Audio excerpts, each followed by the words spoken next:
Do you know many people are having trouble with locating and using the measuring cup for their Dash Deluxe egg cooker? Don't worry. In this video, we'll show you how you do this. Let's start. Step 1. Find measuring cup. Find the measuring cup among your egg cooker's parts and accessories. Step 2. Identify cup markings. Identify lines or markings on the cup that denote water levels for different dishes. Step 3. Measure water amount.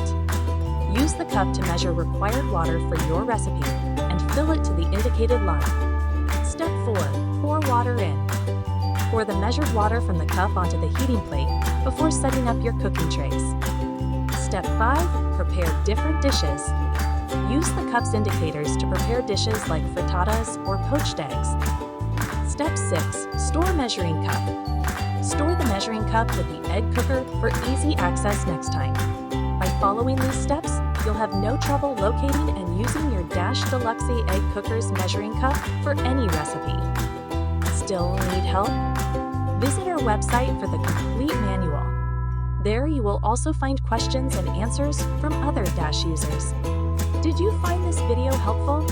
By subscribing, you help us continue to answer users' questions. So, subscribe to our channel. Thanks for watching, and see you in the next video.